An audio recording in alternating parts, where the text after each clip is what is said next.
Di negara bagian Maryland, umat Muslim melaksanakan sholat Idul Fitri di Masjid Imam Center di Silver Spring, dan jurnalis VOA Virginia Gunawan akan melaporkan suasana dan jalannya sholat Idul Fitri di sana. Virginia, seperti apa sholat Idul Fitri umat Muslim di Amerika khususnya? Apakah warga Indonesia banyak ikut bergabung di sholat Idul Fitri di sana, Virgi? Ya, Cynthia dan pemirsa Kompas TV, seperti yang Anda lihat di belakang saya saat ini adalah akhir dari shift atau gelombang ketiga sholat Id yang dilakukan oleh Imam Center Indonesian Muslim Association in America, di mana ini adalah sebenarnya masjid komunitas Indonesia yang ada di Amerika Serikat. Tapi bisa Anda lihat di belakang saya, berbagai etnis, berbagai nationality atau kewarganegaraan tumpah ruah di sini untuk mengikuti sholat Id yang dilakukan akhirnya secara offline atau secara langsung setelah 2 tahun sebelumnya itu dilakukan secara virtual dengan kapasitas terbatas.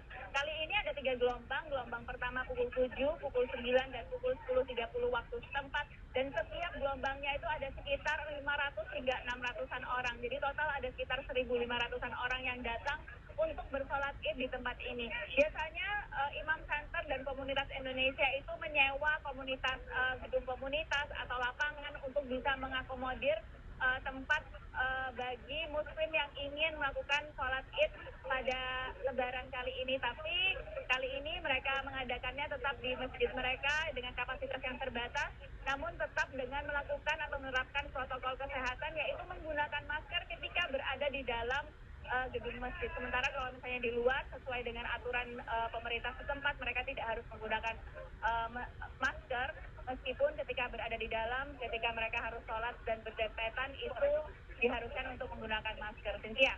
Ya, Virginia, lalu adakah tradisi khusus yang akan dilaksanakan oleh para jamaah usai menjalankan sholat Idul Fitri? Seperti mungkin santap khas Lebaran. Ya, memang kalau misalnya kita bicara soal Lebaran itu pasti ingatnya makanan ya. Seperti sama di Amerika Serikat juga, sebelum-sebelumnya kegiatan halal bihalal itu selalu ada dan dirayakan oleh umat Muslim, terutama dari Indonesia.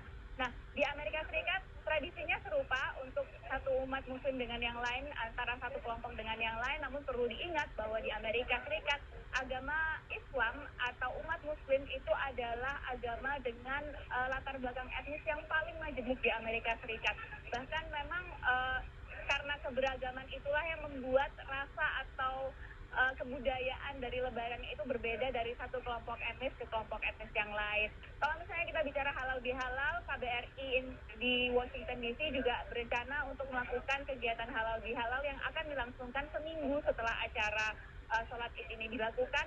Sementara tradisi lain yang biasanya dilakukan oleh Gedung Putih, yaitu melakukan celebration atau perayaan Idul Fitri, itu juga akan dilakukan kembali pada tahun ini setelah 2 tahun sebelumnya dilakukan secara virtual, dan akan melakukan penghormatan kepada umat Muslim Amerika yang berkontribusi kepada komunitasnya di Amerika Serikat. Jadi itu adalah kebiasaan-kebiasaan dan tradisi-tradisi yang terjadi di Amerika Serikat. Meskipun kebanyakan Muslim di Amerika Serikat itu seperti hari ini misalnya Lebaran yang jatuh pada hari Senin, mereka tidak mendapatkan libur karena memang di Amerika Serikat hari raya keagamaan itu tidak ada tanggalan merah atau bahkan cuti bersama ya. Jadi mereka tetap harus melakukan kegiatannya seperti biasa.